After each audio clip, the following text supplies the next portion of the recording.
नमस्कार। आप जानते हैं कि एचपीआरसी अलग अलग एग्ज़ाम अभी कंडक्ट करवा रहा है, तो वैसे ही एचपीआरसी के द्वारा इंग्लिश टीचर का पेपर कंडक्ट करवाया गया था और इंग्लिश टीचर के पेपर में जो जीके के क्वेश्चन पूछे गए थे, उन जीके के क्वेश्चंस को हम यहाँ पर डिस्कस करेंगे। और ये जो पार्ट है, ये मैं डे 1 डे 2 वाली सीरीज़ में जो है वो ऐड कर रहा हूँ, क्योंकि इस सीरीज़ में हम मोस्ट एक्सपेक्टेड क्वेश्चन ही डिस्कस जो है वो करते हैं और ये सारे के सारे मोस्ट एक्सपेक्टेड क्वेश्चन ही आपके लिए जो है वो रहने वाले हैं। अभी हम क्वेश्चन नंबर 1 से डिस्कशन को जो है वो स्टार्ट करेंगे, परंतु ये जितने भी क्वेश्चंस हैं इनकी पीडीएफ, जो पीजीटी इंग्लिश वाले पेपर के क्वेश्चंस हैं उनकी पीडीएफ मैं टेलीग्राम पर आपको शाम तक सेंड कर दूंगा। टेलीग्राम पर ज्वाइन करने के लिए अपने टेलीग्राम से @allexam31 इस तरह से सर्च कर लेना, आपको हमारा टेलीग्राम चैनल मिल जाएगा। जिन्होंने ज्वाइन किया होगा उनको वहाँ पर नोटिफिकेशन आ जाएगी। अभी पहला क्वेश्चन देखिए क्या बोलते हैं what percentage of their deposit do banks in India typically hold as a cash. तो देखिए क्या होता है कि जब आप बैंक में जाते हैं तो बैंक में जो है वो क्या होता है, आपको पैसा जो आप विड्रॉ करना चाहते हैं तो आप बैंक से पैसा विड्रॉ कर लेते हैं, परंतु बैंक के पास भी लिमिट होती है कि वो इतना ही कैश अपने पास रख सकते हैं। तो बोलते हैं कि भारत में बैंक आमतौर पर अपनी जमा राशि का कितना प्रतिशत जो है वो नकद के रूप में रख सकते हैं। तो भारत में जो बैंक हैं वो आमतौर पर अपनी जमा राशि का अबाउट 15% जो है वो नकदी के रूप में रख सकते हैं। ऑप्शन डी जो है वो इसका सही आंसर हो जाएगा। अब देखिए इससे होता क्या है कि जैसे मान लीजिए ये एक एग्जांपल है कि किसी बैंक के पास है 1 लाख रुपया डिपॉजिट, ठीक है, 1 लाख रुपया जो है वो अलग अलग लोगों का डिपॉजिट है, तो वो सिर्फ 15,000 रुपया ही जो है वो कैश के रूप में जो है वो अपने पास रख सकता है। ऐसा नहीं कि वो सारा पैसा रखे तब तो लोग सारा पैसा निकलवा के ले जाएंगे, ऐसा नहीं है। अब ये 15% भी इसलिए रखा जाता है ताकि लोग अपने जो है वो डे टू डे रिक्वायरमेंट को पूरा जो है वो कर सके। हालांकि बैंक में जो है वो बहुत सारा पैसा होता है और बैंक के अपने अपने डिपॉजिट होते हैं और उनके पास जो है वो अलग अलग तरह से फंड जो है वो होता है, परंतु अबाउट 15% वो कैश के रूप में जो है वो रख सकते हैं। ये इसलिए रखा जाता है ताकि जो एक लिक्विडिटी है उसको मेंटेन किया जा सके, लोगों की ज़रूरतें पूरी हो सकें, ये इसलिए रखा जाता है। तो ये पता होना चाहिए था, काफ़ी इंपॉर्टेंट क्वेश्चन है। अगला क्वेश्चन देखिए क्या बोलते हैं। अगला क्वेश्चन करंट अफेयर का क्वेश्चन है। बोलते हैं what was the cause of Lithuania state of emergency in December 2025। तो बोलते हैं कि लिथुआनिया जो एक स्टेट है, कंट्री है, बोलते हैं दिसंबर 2025 में यहाँ पर इमरजेंसी जो था वो लगी थी। इस इमरजेंसी का कारण क्या था, यहाँ पर कारण पूछा गया है। तो यहाँ पर ना सिगरेट स्मगलिंग हो रही थी बैलून के थ्रू और ये की जा रही थी बेलारूस के द्वारा। तो ऑप्शन इसका ए सही आंसर हो जाएगा, cigarette smuggling balloons from Belarus. तो बेलारूस क्या कर रहा था कि बैलून्स में सिगरेट स्मगलिंग जो है वो कर रहा था और लिथुआनिया को इससे क्या दिक्कत हो रही थी, जो लिथुआनिया है इसको यहाँ से ये दिक्कत हो रही थी कि जो उनका जो एयर स्पेस है उसमें जो है वो खतरा जो है वो पनप रहा था, एयर स्पेस में खतरा पनप रहा था, तो उनको ये दिक्कत जो था वो यहाँ से हो रही थी। एविएशन डिस्रप्शन जो है वो इस तरह से हो रही थी और उनकी सिक्योरिटी को भी यहाँ पर खतरा हो रहा था, तो इसलिए वहाँ पर जो है वो इमरजेंसी जो है वो लगाई गई। तो देखो क्या रीज़न रहा लिथुआनिया स्टेट में इमरजेंसी का, ये बड़ा ही इंटरेस्टिंग क्वेश्चन है। और इस तरह के क्वेश्चन देखिए आप करंट अफेयर में भी बहुत कम पढ़ेंगे। इस तरह के क्वेश्चन मोस्टली क्लियर होते हैं जब आप न्यूज़पेपर पढ़ते हैं। अगर आप न्यूज़पेपर की हेडलाइंस देखेंगे तो वहीं से ये क्वेश्चन जो है वो सॉल्व हो जाते हैं, तो इसलिए ज़रूरी है कि डेली खुद से न्यूज़पेपर पढ़ा करें। अगला क्वेश्चन देखेंगे हमारे पास नेक्स्ट क्वेश्चन में क्या पूछा गया है। नेक्स्ट क्वेश्चन में पूछा गया है, बोलते हैं who was brought to India from USA in who was brought to India from US in April 2025 in connection with the Mumbai terror attack in 2008। तो देखिए 2008 में जो है वो मुंबई आतंकी हमलों के सिलसिले में अप्रैल 2025 में अमेरिका लाया गया एक टेररिस्ट, बोलते हैं इसका नाम क्या था। तो इसका भी नाम आपने ध्यान रखना है। अब देखिए हुआ क्या, ट्रंप की जब सरकार बनी उसके बाद ही ये सारी चीज़ें घटित हुई। अब देखिए उस टाइम क्या था कि एक आतंकवादी था जिसने जिसका हाथ था 2008 के मुंबई टेरर अटैक में। अब उसको यूएस में गिरफ्तार जो था वो किया गया था। अब यूएस में गिरफ्तार किया गया था परंतु अभी तक वो इंडिया नहीं पहुंचा था। अब इंडिया के पास उसकी कस्टडी होनी चाहिए थी ताकि इंडिया इंक्वायरी कर सके और सारी बातें जो है क्लियर हो सकें। तो अब इंडिया को उसकी कस्टडी मिली है और उसका नाम आपने ध्यान रखना है। तो इसका नाम था तहबूर हुसैन राणा। यहाँ पर तहबूर राणा ऑप्शन में दिया गया है, ऑप्शन ए इसका सही आंसर है। तहबूर राणा जो है वो एक पाकिस्तानी है और ये शिकागो में रहता था। वैसे ये कनाडा बेस्ड जो है वो एक व्यापारी जो है वो आता है, व्यवसायी जो है वो आता है। और 2008 के मुंबई आतंकी हमलों में इसकी जो है वो इंटरफेरेंस या फिर संलिप्तता कह लीजिए ये पाई गई थी और आरोप सामने आते हैं। और अप्रैल 2025 में यूएसए ने इसको भारत को जो था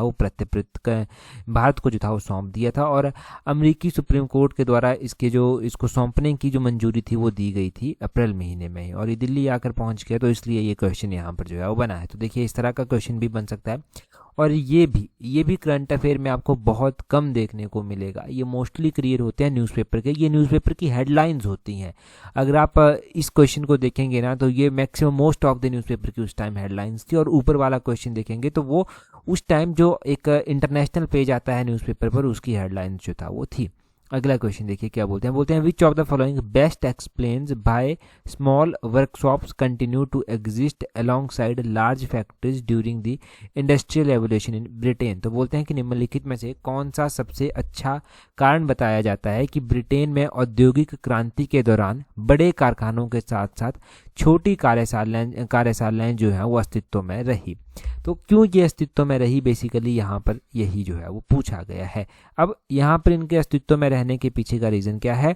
इस तरह के क्वेश्चन को सॉल्व करने का बड़ा ही सिंपल तरीका है कि आप हर एक क्वेश्चन की ऑप्शन को जो है वो बड़े ही अच्छे से जो है वो पढ़े। सबसे पहले है कि steam power was unavailable outside urban centre. तो ये कोई रीज़न नहीं हो सकता कि स्टीम पावर जो था वो अनअवेलेबल थी अर्बन सेंटर के बाहर, तो इसको तो एलिमिनेट कर दीजिए। आगे बोलते हैं factory production was legally restricted in rural area, कि फैक्ट्री प्रोडक्शन जो थी वो ग्रामीण क्षेत्रों में, रूरल एरिया में जो था वो पूरी तरह से प्रतिबंधित थी। ये भी नहीं है, ये भी कोई रीज़न नहीं हो सकता। आगे बोलते हैं trade union prevailed full mechanisation of production, की ट्रेड यूनियनों ने जो है वो प्रोडक्शन का पूरा मैकेनिज्म जो है वो अपने हाथ में ले लिया था। प्रिवेंटेड, ट्रेड यूनियन प्रिवेंट उनके द्वारा जो था वो किया गया था कि ट्रेड यूनियन ने जो है वो कुछ हद तक जो मशीनीकरण था उसका विरोध जो था वो एक तरह से किया था। ये भी एक रीज़न जो है वो नहीं हो सकता कि छोटी यहाँ पर जो वर्कशॉप थी वो अस्तित्व में आई। एक ऑप्शन हमारे पास बच जाता है कि some industries needed flexible non mechanised production, की कुछ इंडस्ट्रीज ऐसी थी उनको जो है वो बोलते हैं कि कुछ इंडस्ट्रीज ऐसी थी उनको लचीला और गैर यंत्रीकृत उत्पादन जो है वो उसकी ज़रूरत जो था वो होती थी। बिल्कुल सही बात है, ऑप्शन देखकर ही ये क्लियर होता है कि सम इंडस्ट्रीज नीडेड फ्लेक्सिबल, कुछ इंडस्ट्रीज को जो है वो थोड़ा लचीला और थोड़ा सा गैर यंत्रीकृत, थोड़ा सा जो है वो नॉन मैकेनाइज्ड प्रोडक्शन जो है वो चाहिए होता है, इसलिए ये छोटे उद्योग जो है वो उभर कर आए। ऑप्शन इसका जो है वो डी सही आंसर जो है वो हो जाएगा। तो यहाँ पर कुछ नहीं करना था आपको, सारे के सारे ऑप्शन जो था वो पढ़ने थे और आप इजीली समझ पाते। अब देखिए उस टाइम क्या था कि बहुत सारे उत्पाद ऐसे थे, जैसे कि कुछ हाथ से बनी चीज़ें थी, हाथ से बने औजार थे, वो मशीन से नहीं किए जा सकते थे। तब ज़रूरत थी कि छोटी वर्कशॉप भी हों और वहाँ से उस ज़रूरत को जो है वो पूरा किया जा सके, इसलिए छोटी वर्कशॉप जो है वो साथ साथ में जो है वो चलती रही, यहाँ पर वो उभरती रही। आगे बोलते हैं पीरियडिक लेबर फोर्स सर्वे, जिसको PLFS भी बोलते हैं। ये PLFS आप बहुत बार जो है वो हिमाचल जीके में भी पढ़ते हैं कि PLFS के डाटा के अनुसार जो है कितनी परसेंटेज किस चीज़ की है। तो यहाँ पर वही पूछा गया है कि periodic labour force survey is conducted by which organisation. तो पीरियडिक लेबर फोर्स सर्वे क्या नेशनल स्टैटिकल जो ऑफिस है NSO है उसके द्वारा किया जाता है, या फिर लेबर ब्यूरो के द्वारा किया जाता है, क्या फिर ये एम्प्लॉय स्टेट इंश्योरेंस कॉर्पोरेशन के द्वारा किया जाता है, या फिर ये directorate general of labour welfare के द्वारा जो है वो कंडक्ट किया जाता है। तो ये जो पीरियडिक लेबर फोर्स सर्वे है ये नेशनल स्टैटिक्स ऑफिस के द्वारा जो है वो करवाया जाता है, NSO के द्वारा जो है वो करवाया जाता है। ऑप्शन ए जो है वो इसका सही आंसर होगा। अब देखिए ये जो पीरियडिक लेबर फोर्स सर्वे है ये NSO के द्वारा, जो नेशनल स्टैटिकल ऑफिस है उसके द्वारा जो है वो करवाया जाता है। इसमें ministry of statistics and programme implementation जो है वो आ जाती है। अब ये तो करवाया जाता है NSO के द्वारा, परंतु NSO से पहले इसको national sample survey office NSSO जो था वो करवाता था, परंतु अभी का ही ध्यान रखना आप कि अभी इसको NSO नेशनल स्टैटिकल ऑफिस जो है वो कंडक्ट जो है वो करवाता है। ठीक है जी, इतना याद रहेगा। अगला क्वेश्चन देखेंगे हमारे पास नेक्स्ट क्वेश्चन में क्या पूछा गया है। नेक्स्ट क्वेश्चन में पूछा गया है, बोलते हैं when carbon dioxide react with lime water, जिसको कैल्शियम हाइड्रोक्साइड भी बोलते हैं द सॉल्यूशन टर्न मिल्की। बोलते हैं what does this show about carbon dioxide. तो बोलते हैं कि जब कार्बन डाइऑक्साइड चूने के पानी को, जो कैल्शियम हाइड्रोक्साइड है उसको जो है वो बोलते हैं कार्बन डाइऑक्साइड प्रतिक्रिया के लिए रखा जाता है, तो उसका रंग जो है वो दूधिया हो जाता है, मिल्की कलर उसका हो जाता है। तो बोलते हैं यहाँ से क्या पता चलता है कि कार्बन डाइऑक्साइड क्या है, कार्बन डाइऑक्साइड यहाँ पर क्या दर्शाती है, तो इट इज़ एसिडिक। यहाँ से ये पता चलता है कि ये जो है वो एसिडिक है।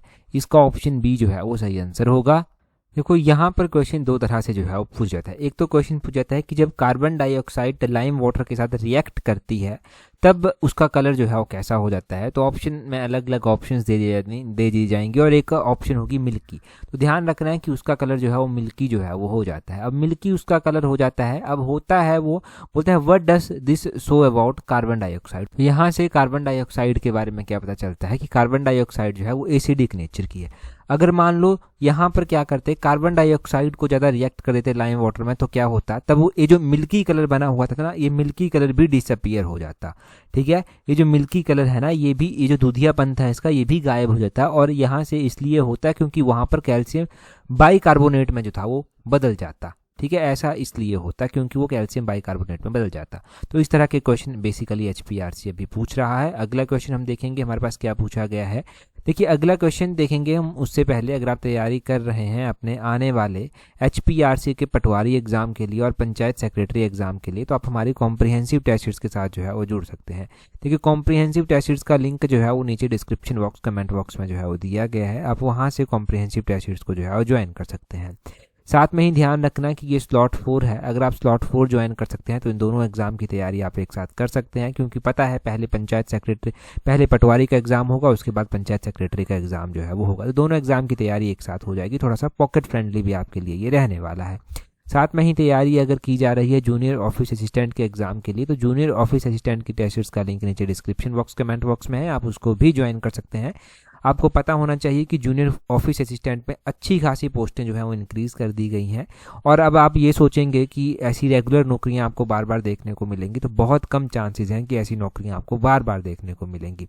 अभी जो ट्रेंड चला हुआ है वो 5 साल वाला ट्रेंड चला हुआ है, और ये एक चिंताजनक विषय भी है, उसके बारे में हम बाद में बात करेंगे। परंतु फिलहाल जो आपके पास अपॉर्चुनिटी है उसके लिए ज़रूर जितनी कोशिश कर सकते हैं एटलीस्ट उतनी कोशिश तो करें ही। क्वेश्चन देखिए आप अगला क्या बोलते हैं। हज़ारों बार हमने इस तरह के क्वेश्चन पढ़े हुए हैं। बोलते हैं water stored in dams possesses which form of energy due to its height above the ground. तो बोलते हैं कि बांधों में जो संचित जल है, जल में बोलते हैं जल की ऊंचाई होती है जमीन से, तो बोलते हैं उसकी ऊंचाई के कारण उसमें कौन सी ऊर्जा जो है वो उत्पन्न जो है वो होती है। तो उसमें किस तरह की ऊर्जा उत्पन्न होती है, उसमें क्या पोटेंशियल एनर्जी होती है, उसमें क्या काइनेटिक एनर्जी होती है, तो किस तरह की एनर्जी जो है वो होती है। तो उसमें जो है वो पोटेंशियल एनर्जी होती है, और ये क्वेश्चन बहुत बार एग्जाम में पूछा भी गया है। पहले तो जब HPSSC था वो पेपर कंडक्ट करवाता था, तो वो भी इस तरह के क्वेश्चन जो था वो पूछ लेता था।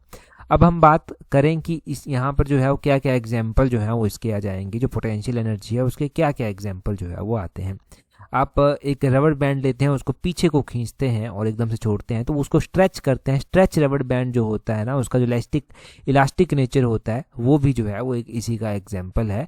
जो पोटेंशियल एनर्जी है इसी का ही जो है वो एग्जाम्पल है। और स्प्रिंग आपने देखा होगा, स्प्रिंग को जो है वो कंप्रेस करते हैं, स्ट्रेच करते हैं, तो वो भी जो है वो एक किसी का एग्जाम्पल है। गुलेल आपने देखी होगी, उसको पीछे को खींचते हैं फिर छोड़ते हैं, वो भी पोटेंशियल एनर्जी का ही जो है वो एक एग्जाम्पल है। ठीक है जी, तो ये सारे पोटेंशियल एनर्जी के ही एग्जाम्पल जो है वो आते हैं। वैसे ही काइनेटिक एनर्जी के एग्जाम्पल देखेंगे तो काइनेटिक एनर्जी जो है वो कैसी होती है। काइनेटिक एनर्जी होती है जैसे कार मूव कर रही है तो वो काइनेटिक एनर्जी का एग्जाम्पल है। एरोप्लेन फ्लाई कर रहा है तो वो काइनेटिक एनर्जी का जो है एग्जाम्पल है। आप वॉक कर रहे हैं तो वो भी काइनेटिक एनर्जी का जो है वो एग्जाम्पल है। बेसिकली काइनेटिक एनर्जी की भी डेफिनेशन अगर आपको पता है तो आप इजीली इसके एग्जांपल जो है वो फाइंड कर पाएंगे। काइनेटिक एनर्जी वो एनर्जी है जो किसी भी ऑब्जेक्ट में तब आती है जब वो मोशन में होता है। तो kinetic energy is the energy of an object possesses due to its motion. तो उसके मोशन से जो एनर्जी आती है, हम चल रहे हैं, हम मूव कर रहे हैं, हमारे मोशन से जो एनर्जी आएगी वो क्या होगी, वो काइनेटिक एनर्जी होगी। तो ये काइनेटिक एनर्जी का जो है वो एग्जांपल है। मोशन से जो एनर्जी आएगी वही काइनेटिक एनर्जी है। अगला क्वेश्चन देखिए क्या बोलते हैं नेक्स्ट क्वेश्चन में। अगले क्वेश्चन में बोलते हैं which term refers specifically to the observable physical characteristics of an organism such as height, eye colour and blood type. तो बोलते हैं कि कौन सा शब्द विशेष रूप से किसी जीव के देखे जा सकने वाले शारीरिक लक्षण जैसे कि उसकी ऊंचाई हो गई, उसकी आंखों का रंग हो गया, रक्त समूह हो गया, उसको संदर्भित जो है वो करता है। तो ये जो है वो बोलते हैं विच टर्म रेफर्स। तो कौन सी टर्म होगी, इसके लिए जो है वो फेनोटाइप जो है वो टर्म है। ऑप्शन सी सही आंसर है। देखिए फेनोटाइप जो है ना, फेनोटाइप बोलते हैं है क्या फेनोटाइप? बेसिकली फेनोटाइप किसी भी कोई भी जीव है ना, उसके जो प्रत्यक्ष लक्षण है या विशेषताएं हैं उनका समूह जो है वो होता है। जैसे कि किसी भी कोई भी जीव है, उसकी शेप किस तरह की होगी, उसकी आंखों का रंग किस तरह का होगा, उसका जो रक्त समूह है, ब्लड ग्रुप है, वो कैसा होगा, उसकी ऊंचाई कैसी होगी, तो ये फेनोटाइप से ही जो है वो संदर्भित होता है। और एक जेनोटाइप भी होता है जो यहाँ पर ऑप्शन में दिया गया है। जेनोटाइप जेनेटिक होता है। बेसिकली जेनेटिक का मतलब क्या है कि जैसे कि कोई पक्षी है, अब कोई भी जीव है ना, उसके फादर कैसे थे, उसके जो है वो ग्रैंड पेरेंट्स कैसे थे, वो जेनेटिक बेस पर जो है वो चलेगा, तो वो जेनोटाइप जो है होता है, जो जेनेटिक जो है वो चलता है। फेनोटाइप अलग है। फेनोटाइप जो है वो एक बेसिक संरचना है किसी भी चीज़ की, परंतु जेनोटाइप जो है वो जेनेटिक चलता है। ठीक है, जेनेटिक तो आप समझते ही हैं, फेनोटाइप का भी पता चल गया। अगला क्वेश्चन देखेंगे क्या बोलते हैं नेक्स्ट क्वेश्चन में बोलते हैं the authority of the sultan in Delhi sultanate was frequently under pressure from powerful nobles and which of the following groups. तो बोलते हैं कि दिल्ली सल्तनत में बोलते हैं सुल्तान का जो अधिकार था अक्सर शक्तिशाली रईसों और निम्नलिखित में से किस समूह के दबाव में जो था वो रहता था।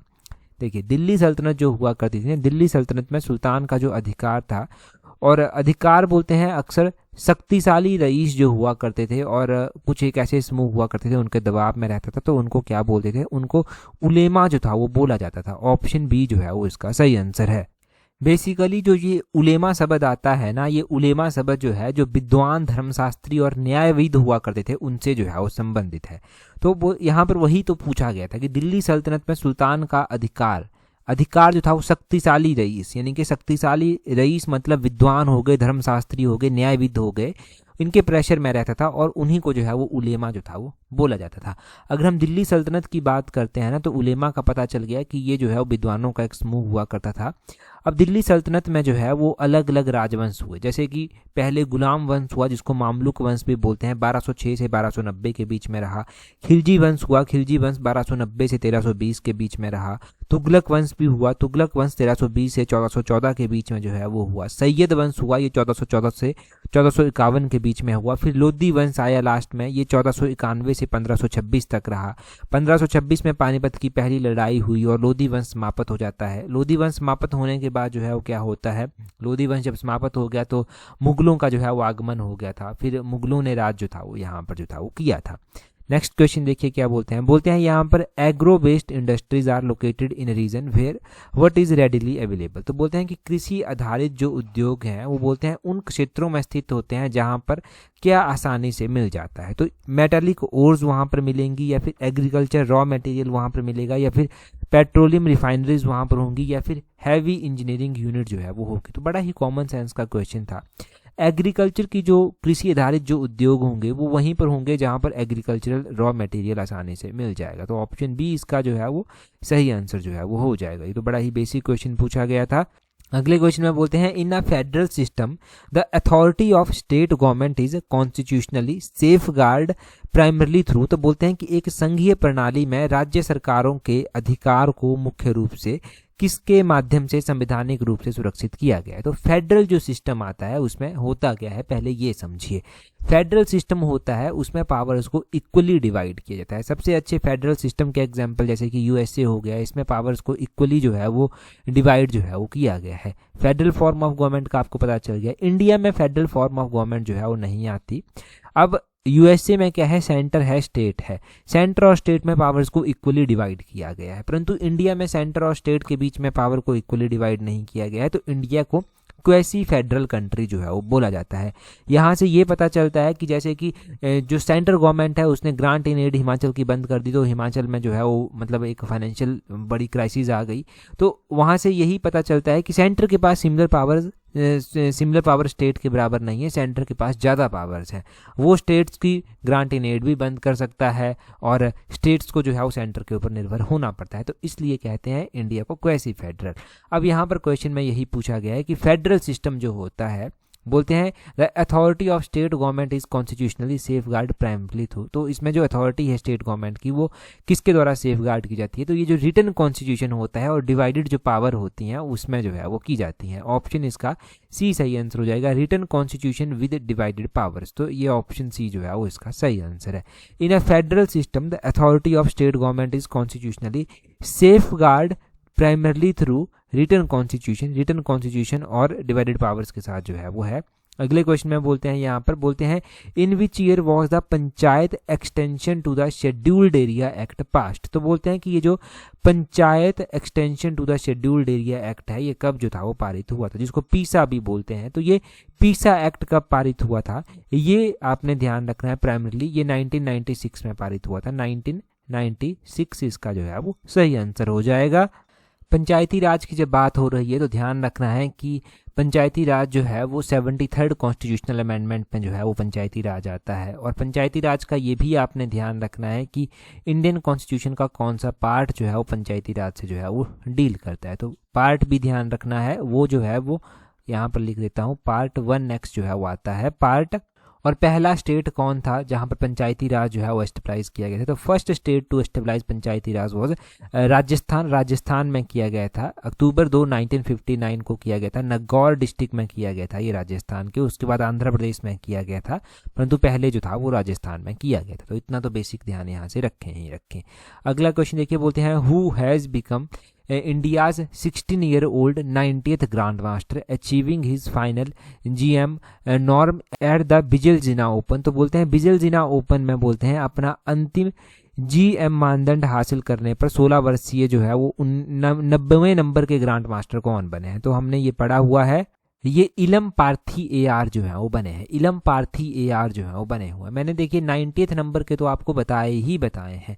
90th नंबर के अलावा इससे पहले जो हुए थे वो भी मैंने आपको बताए हैं कौन कौन से, जैसे कि हमने अभी रिसेंट भी पढ़े हैं। अगर आप देखेंगे करंट अफेयर में तो हमने 91st नंबर के भी पढ़े हुए हैं।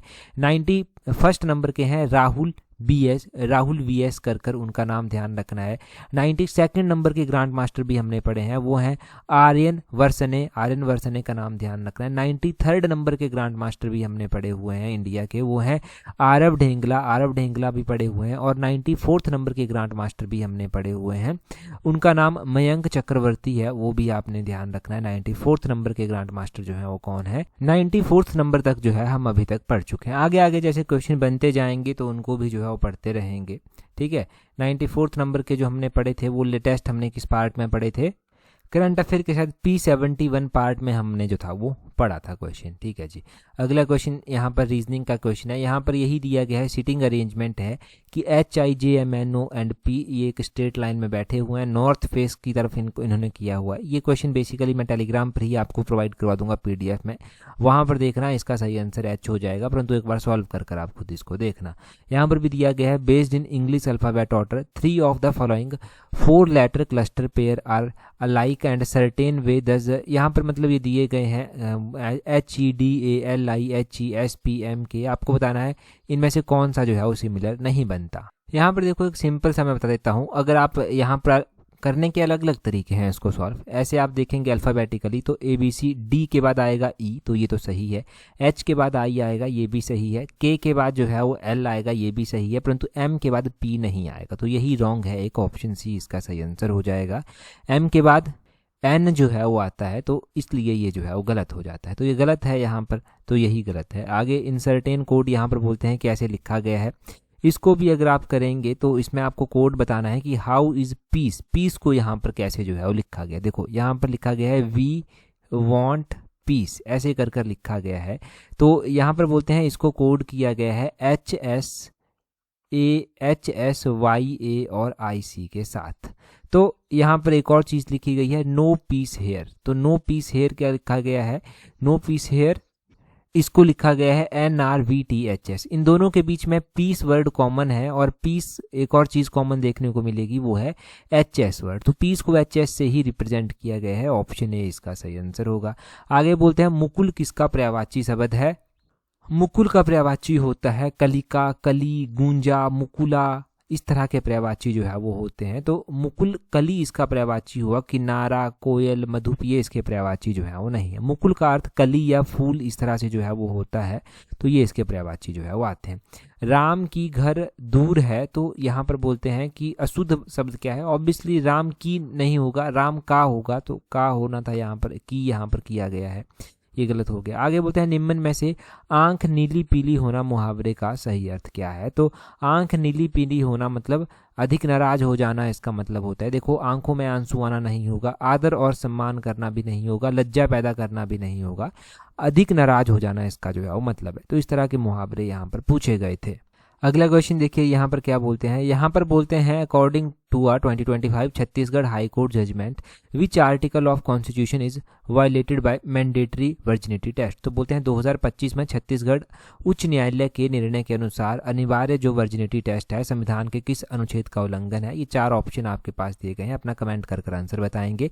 इससे पहले डे 17 पार्ट में ये हमने पहला ही क्वेश्चन पढ़ा था और मैंने बड़े डिटेल से आपको बताया था। हाँ, टेलीग्राम पर अगर आपने अभी भी ज्वाइन नहीं किया है तो टेलीग्राम पर ज्वाइन करने के लिए अपने टेलीग्राम से @allexam31 इस तरह से सर्च करना, आपको हमारा टेलीग्राम चैनल मिल जाएगा। आज की इस वीडियो में इतना ही है। That's all for today. Thank you very much for watching and listening it very patience.